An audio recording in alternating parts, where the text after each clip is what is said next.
আমরা এখানে সবাই মিলিত হয়েছি সমস্ত কর্মীবৃন্দ প্রটেস্ট করার জন্য। যে ঘটনাটা 8 তারিখ আগস্টের মধ্যে আরজিকর মেডিকেল কলেজে যে ঘটনাটা হয়েছিল, ওই ঘটনার প্রতিবাদে আমরা এখানে সবাই মিলিত হয়েছি, যাতে আমরা সবাই মিলিতভাবে ডিমান্ড করছি যারা এই জঘন্যতম এই যে ইনসিডেন্টের সঙ্গে জড়িত আছে তাদেরকে যাতে শাস্তি দেওয়া হয়, এবং যাতে ভবিষ্যতে এরকম যাতে না হয়, এবং এরকম করার আগে মানুষের যাতে হাজারবার চিন্তা করতে হয়, এই ডিমান্ড করেই আজকে আমরা এখানে মিলিত হয়েছি।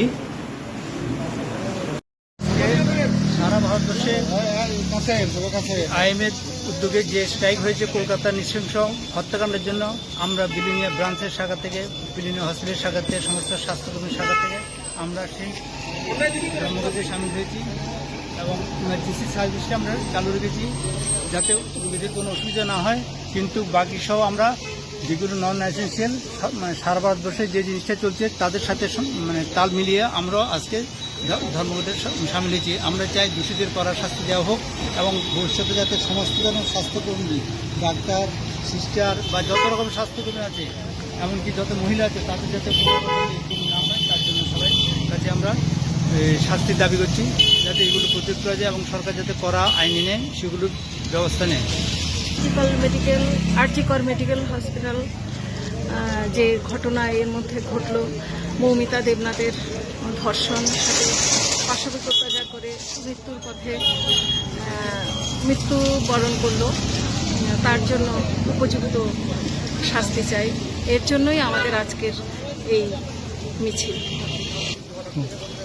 আজকে আমরা এখানে সবাই একত্রিত হয়েছি কলকাতার আরজিকর হসপিটালের ডক্টর মৌমিতা দেবনাথের যে নির্মমভাবে ধর্ষণের পর হত্যা করা হয়েছে তার প্রতিবাদে। আমরা চাই ধর্ষকের চরমতম শাস্তি হোক, এমন শাস্তি হোক যাতে আর কেউ সাহস না করে ধর্ষণ করে খুন করার জন্য।